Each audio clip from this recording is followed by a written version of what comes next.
All right, welcome back to some examples of linearization.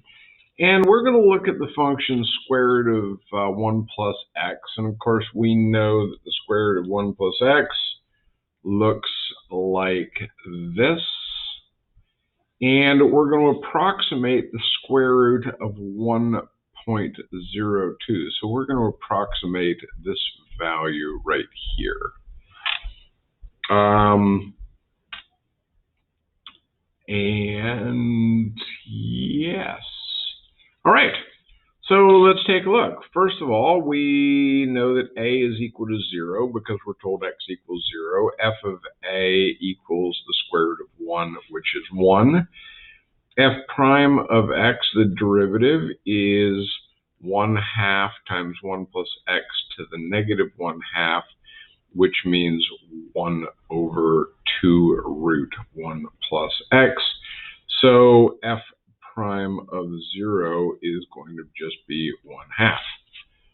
So our linearization, L of x equals, well, our slope is 1/2, x minus 0 plus our y value, which is 1, and we just get 1/2 x plus 1. So our approximation, the square root of 1.02, we know that x is equal to 0.02, which means that L of L of 0.02 is equal to 1.01. So there we go. The square root of 1.02 is approximately 1.01. Now, how accurate is this? Let's find out. The square root of 1.02 is actually equal to 1.009950494 to the limits of accuracy of my calculator screen. And here's how we find the error. Well, error equals the absolute value of the difference between the two numbers. So the absolute value of 1.01 minus 1.0099 ... And what we get is 4.95 times 10 to the negative 5th. And the way we report this is that our error is less than, it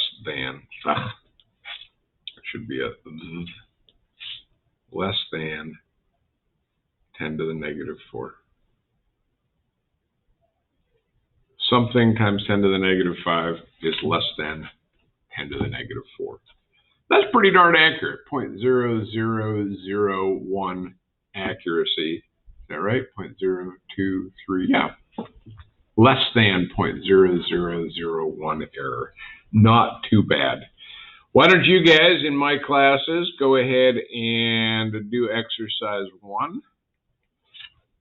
And when you're done with that, come back and we'll continue with the next example.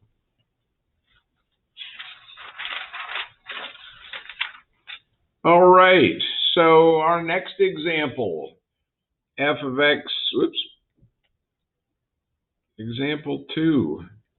I want to linearize the function cosine of x near or at x equals pi over 2 in order to approximate the cosine of 1.75. So what do I need? Well, I've got a equals pi over 2. F of a, f of pi over 2 will give me cosine of pi over 2, which is 0. The derivative of cosine is negative sine, which means the derivative at pi over 2 is negative 1, which means that my linearization is negative x minus pi over 2 plus 0, which means that my linearization is negative x plus pi over 2. So, what is the cosine of 1.75? Well, my linearization says But this is negative 1.75 plus pi over 2. And if I type that into my calculator, I get negative 0.179203673 Going a little crazy on the decimals because I want my error to be relatively accurate. How accurate is this? Well, cosine of 1.75, don't forget to put your calculator in radians, is actually negative 0.1782460. Wait, what?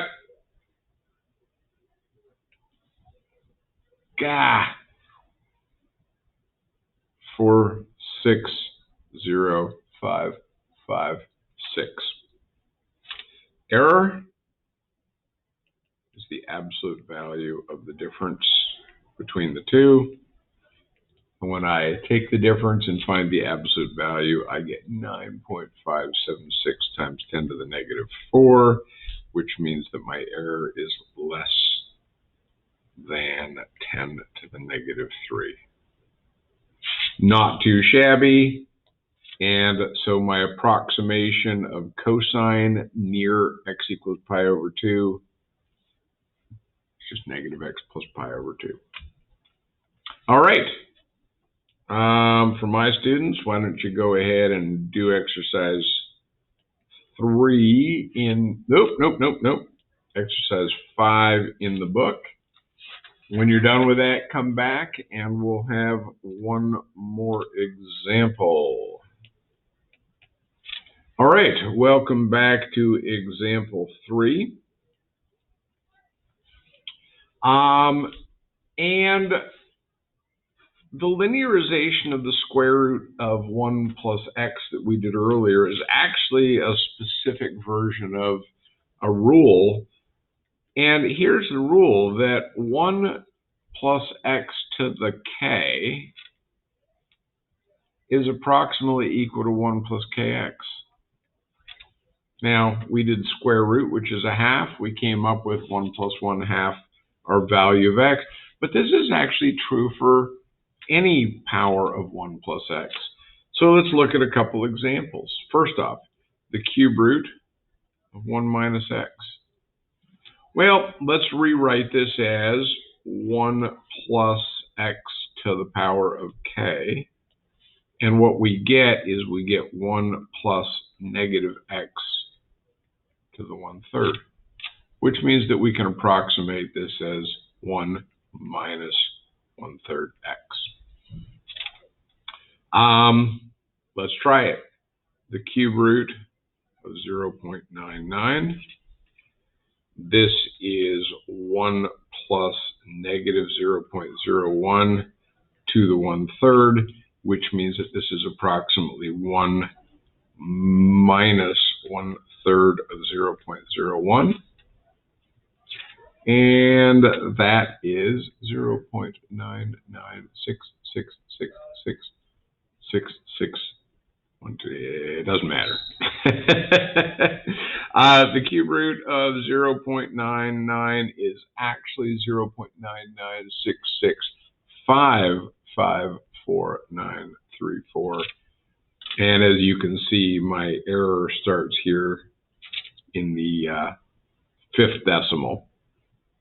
So my error is going to be less than 10 to the negative 4. Let's do another one. 1 over 1 minus x. Notice that the key to this is to write this as 1 plus something to the power of k, which means that I now know that this is approximately 1 plus k, negative 1, times the something, which is negative x. This ends up being 1 plus x. So if I want to find the value of 1 over 0.99, I could rewrite this as 1 over 1 minus 0.01. Well, that's 1 plus negative 0.01 to the negative 1. And this is approximately 1 plus 0.01, which is 1.01. So let's type it in. 1 over 0.99 into our calculators is equal to 1.01010101. And you probably realize that goes on forever. Notice that we're accurate to the 4th decimal place.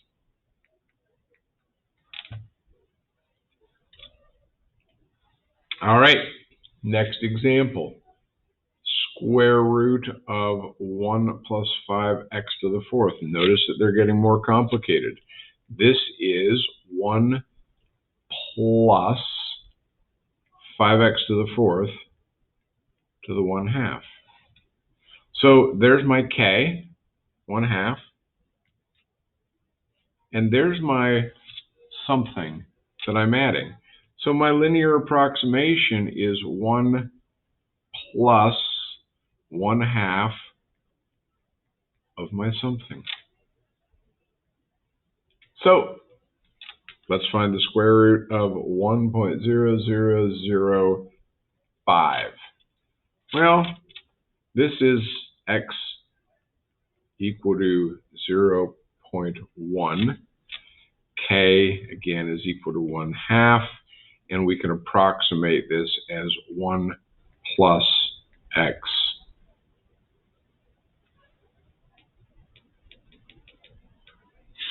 One plus k times, k times x. And so this is approximately 1.05. Oh, wow, I completely messed that one up. Okay, starting that over again.